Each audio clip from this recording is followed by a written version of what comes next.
அக்னீஸ்வரன், இப்போது நம்ம தொடர்ந்து இந்த பட்ஜெட் அறிவிப்பை பற்றி பேசிகிட்டு இருக்கோம்.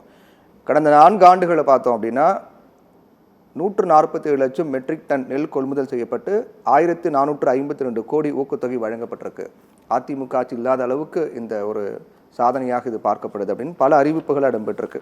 அதிக உற்பத்தி செய்யக்கூடிய விவசாயிகளுக்கு விருது வழங்க 55 லட்சம் ஒதுக்கீடு செஞ்சுருக்காங்க. முதல் பரிசு, 2ஆம் பரிசு, 3ஆம் பரிசு அப்படின்னு. அதே போன்று இந்த பல முக்கியமான அறிவிப்புகளை வெளியிட்டிருக்கு. வேளாண்மையிலே தமிழ்நாடு 2வது இடத்தை பிடிச்சிருக்கு அப்படிங்கிறாங்க. சார், இன்னைக்கு தமிழ்நாட்டினுடைய வேளாண் நிதிநிலை அறிக்கையை தாக்கல் செய்திருக்கிறார் மாண்புமிகு அமைச்சர் திரு MRK பன்னீர்செல்வம் அவர்கள். இப்போ இதில் என்னன்னு கேட்டிங்கன்னா, இதில் சில விஷயங்கள் உண்மையிலேயே மத்திய அரசுக்கு இணையாக சில திட்டங்களை இதில் சொல்லியிருக்கிறாங்க. சரி, என்னன்னு கேட்டிங்கன்னா 1985 சீனா நாட்டில் விவசாயிகள் உற்பத்தி செய்கிறார்கள். உற்பத்தி செய்கிற பொருள்களை வணிகம் என்கின்ற பெயரில் அவர்களை ஏமாற்றி நாம் வணிகத்திற்கு வருகிற போது மாறி விற்கிறோம். மீதியை அது வீணாக்கிடுறோம். அப்படி வீணாக்குகிறத கொண்டு போய் சேமிப்பு கிடங்குகளை சீனா நாடு 1985 வச்சிருச்சு. அதை மத்திய வேளாண் துறை அமைச்சகம் அண்மையிலே அது செஞ்சிருக்கிறாங்க. அதே போல தமிழ்நாட்டில் 9 வேளாண் கிடங்குகள் அதை நாம இன்னைக்கு அறிவிச்சிருக்கிறாங்க. இது பாராட்டுதற்குரியது. அதற்கு 20 கோடி ரூபாய் ஒதுக்கி இருக்கிறாங்க. அது பரவலாக எல்லா இதுலையும் கொண்டு வந்தால் அது பாராட்டுதற்குரிய ஒன்றாக இருக்கும். இன்னொரு விஷயம், வேளாண் காடுகள் கொள்கை, வேளாண் காட்டு கொள்கை அப்படின்னா அது விரைவில் அறிவிக்கப்படும்னா இந்த 4 ஆண்டு காலத்தில் அறிவிக்கவில்லை. இப்ப 5வது ஆண்டுல அறிவிச்சு என்ன பண்ண போறீங்க? இது 1. 2, உங்களுடைய இதுல பார்த்து முந்திரி வாரியம் அமைக்கப்படும். இதுல என்னன்னு கேட்டீங்கன்னா, ஏன் வாழைக்கு வாரியம் அமைக்க மாட்டீங்களா? நெல்லுக்கு நெல் ஜெயராமன் தமிழ்நாட்டில் இருந்தார 1000 வகையான நெல்மணிகள் இருந்தது, அதற்கு நீங்க அமைக்க மாட்டீங்களா? ஏன் என்று கேட்டால் இது எப்ப அமைப்பீங்க? அதுதான் ஒண்ணு. உடனே பணம் இல்லை, மத்திய அரசை நாம் குறை சொல்லுகிறோம், அது வேறு. ஆனால் இது 1000 விவசாயிகளுக்கு சூரிய ஒளி மின்சாரம் பொருத்திய இதை நாங்க கொடுக்கிறோம். அதுக்கு 24 கோடி ஒதுக்கி இருக்கிறாங்க. ஆக ஏற்கனவே அதற்காக விண்ணப்பித்திருக்கக்கூடிய விவசாயிகள் 5 லட்சம் பேர் இருக்காங்களே, அவங்களுக்கு எப்ப இது பண்ண படிப்படியாக கொண்டு வருவாங்க? எப்ப சார்? சார், முதல் ஆண்டு 2021 அது அப்ப சொல்லியிருந்தா பரவாயில்ல, படிப்படியாக. நீங்க 2025 2026க்கான நிதிநிலை அறிக்கையில் வேளாண் காடுடைய கொள்கையை நாங்கள் விரைவில் அறிவிப்போம் என்றால் எப்பொழுது? அப்போ இதுதான் உங்களுடைய நிலைப்பாடு. இன்னொரு விஷயம், இதுல பெரும்பாலும் அதிகமா நிறைய துறைக்கு பணம் ஒதுக்கி இருந்தாலும் இந்த விவசாயத்துறையில ஒரு துறைக்கு அதிகமாக பணத்தை ஒதுக்கி இருக்காங்க.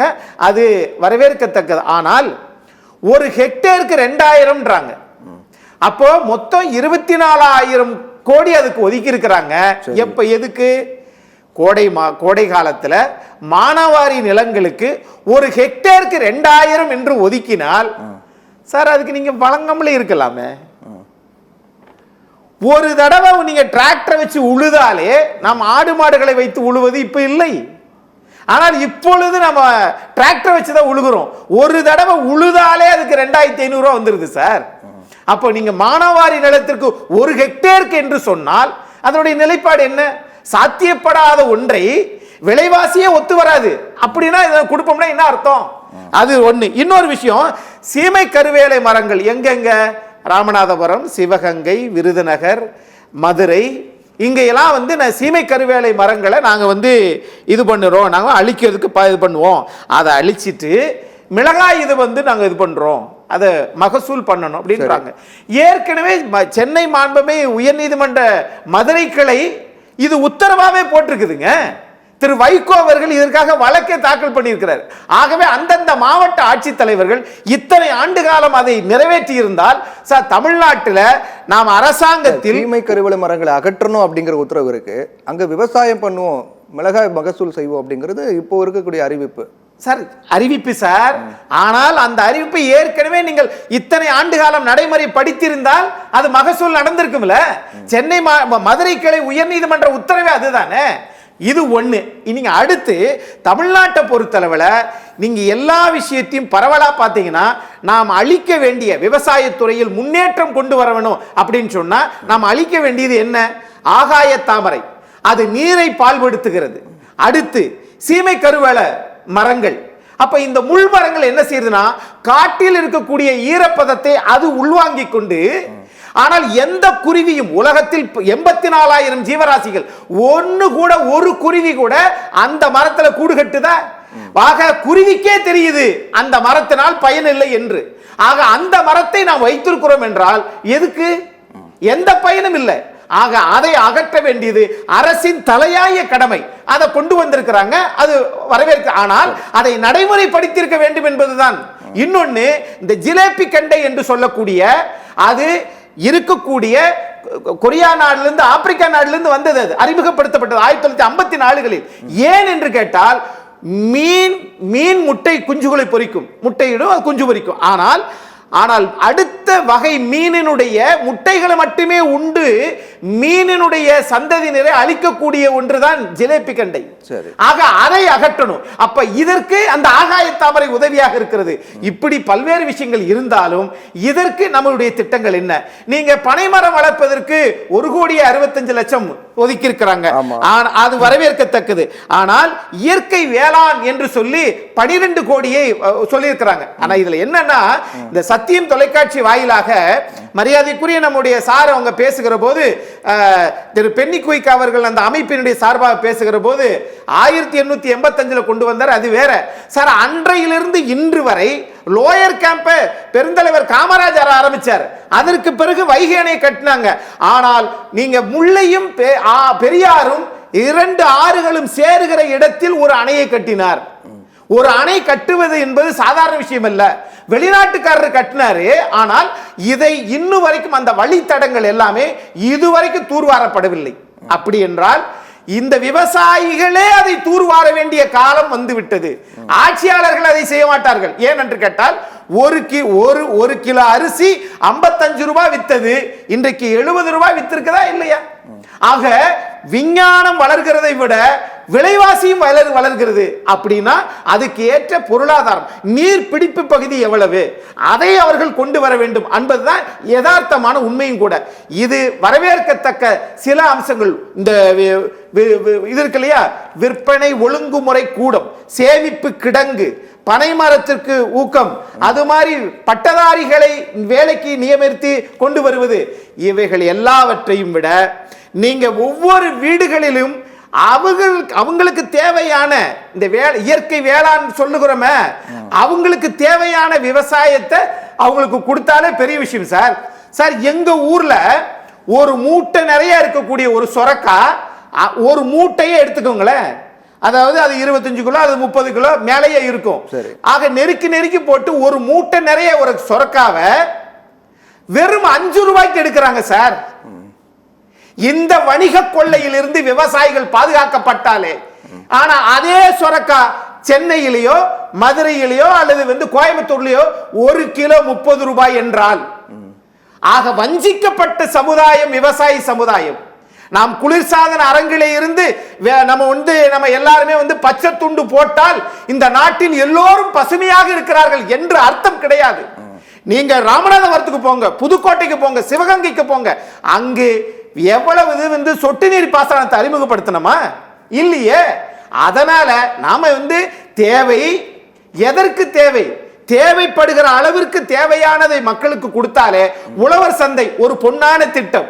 அந்த உழவர் சந்தை இன்று வரை நடைமுறையில் இருக்கிறதா? நீங்க தான் ஆரம்பிச்சீங்க, அதை கொண்டு வரணுமா இல்லையா? இன்னொன்னு சார், ஒரு கட்டு கீரை 10 ரூபாய்க்கு வாங்குறதுக்கு யோசிக்கிறாங்க. இருக்குது, ஆனால் இருக்கிறது.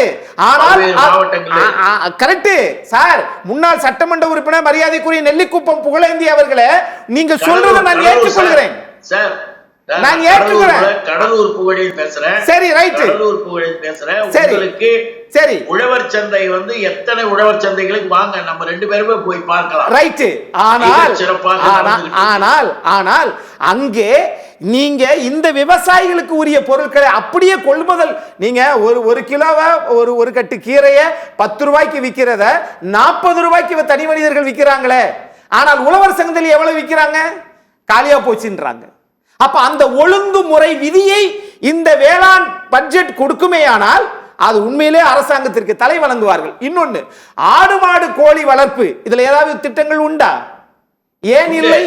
நாட்டுக்கோழி வளர்ப்பிற்காக மகளிருக்காக வந்து மானிய தொகை வழங்கப்படும் ரைட். அறிவிச்சிருக்காங்க. இப்ப அதே மாதிரி முந்தைய அரசு 1000 ஏக்கர்ல தலவாசல்ல சேலம் தலவாசல்ல கொண்டு வந்தாங்களே, அதை ஏன் நீங்க மனநிறைவோடு ஏற்றுக்கொள்ள மாட்டேங்கிறீங்க? அப்போ நீங்க கால்நடை பூங்கா 5 ஆண்டு காலம் ஆயிடுச்சு சார், ஏன் சார் கொண்டு வர மாட்டேங்கிறீங்க? 1 லிட்டர் பசுமாட்டு பால் 60 ரூபாய்க்கு இன்னைக்கு விற்கிறாங்க. அரசாங்கம் ஏன் அதே அளவுக்கு விற்க மாட்டேங்குது? நீங்க சாதாரண பால் வரையே உயர்த்துகிறோம், அது வேறு விஷயம். ஆனால் எது தேவை? இன்னைக்கு இயற்கையாக கிடைக்கக்கூடிய பொருட்களை எல்லா பணக்காரங்களா தான் சாப்பிட்டு இருக்காங்களே ஒழிய ஏழைகளுக்கு அது கொண்டு போய் சேர வேண்டும் என்பதற்காகத்தான் இந்த வேளாண் நிதிநிலை. அதுதான் சார் இந்த வேளாண் நிதிநிலை அறிக்கை. ஆகையினால ஏழை குடிமக்கள் கரெக்ட், ஏழை குடிமக்களாக விவசாயிகள் தான் இருக்கிறார்கள். ஒரு மூடை நெல்லு சார், அந்த ஒரு மூடை நெல்லு 2021 2000 ரூபாய் தான், இப்ப 2025 2000 ரூபாய் தான். ஆனா அந்த ஒரு மூடை நெல்லை 25 கிலோ அரிசிகளாக வருகிற போது ஒரு மூடை நெல்லு வாங்கிக்கிட்டு 75 கிலோ வாங்கிட்டு அது 25 கிலோ அரிசியாக வருகிற போது ஒரு 25 கிலோ அரிசியே இன்னைக்கு 1700 ரூபாய் 800 ரூபாய் விற்கிறது என்றால் நீங்கள் யாரை அடித்து யாரை வாழ வைப்பதற்காக? இது ரொம்ப காலமா இருக்கிற பிரச்சனை. அதுதான் இதை ஒழுங்குமுறைப்படுத்துவதற்கு தான் சார் நம்முடைய அரசாங்கத்தின் நான் இல்லைங்கள அதற்கு ஏதாவது நிதிநிலை சொல்லியிருக்கீங்களா? அடுத்த கட்டமாக இருக்கக்கூடிய நிலைகள் இதுல வந்து அதுதான் தேவை. என்ன வியாபாரம் பண்ணிட்டு இருக்காங்க, எப்படி பண்ணிட்டு, அதுதான் தேவை. அதை சரிப்படுத்துவதற்கு தான் அரசாங்கம் தேவை. கொண்டு வந்து உழவர் சந்தையில விக்கிறாங்க, அதுக்கு வந்து நீங்க இவ்வளவுக்கு மேல விற்க கூடாதுன்னு அவங்கள தடை போடுங்கன்னு சொல்லக்கூடாது. ஏன் அரசாங்கத்துடைய பணி என்ன? சரி, தமிழ்நாட்டுல சென்னையில கார் நிப்பாட்ட இடம் இல்லைன்னா கார் வாங்க கூடாதுன்னு சொல்ல தெரியும் உங்களுக்கு? கொஞ்சம் இருங்க. விவசாய பெருங்குடி மக்கள் உழைத்து உருவாக்கிய அந்த பொருள்களுக்கு பஸ்ல கொண்டு வரதுக்கு, அரசு பஸ்ல கொண்டு வர்றதுக்கு கலைஞர் ஆட்சி காலத்திலேயே அவர்களுக்கு எந்த விதமான கட்டணமும் கிடையாது. அதற்கு எந்த விதமான கட்டணமும் கிடையாது. மக்களை வாழ வைத்தது திமுக அரசு அன்றைக்கும். இன்றைக்கு அந்த மகளிருக்கும் டிக்கெட் கிடையாது. நீங்க கிராமப்புறத்திலிருந்து வரக்கூடிய ஏழை எளிய தாய்மார்கள் அவங்க வந்து எவ்வளவு கஷ்டப்பட்டுட்டு வராங்க, அவங்களுக்கு நல்லது செய்து நம்முடைய அரசு. சரி.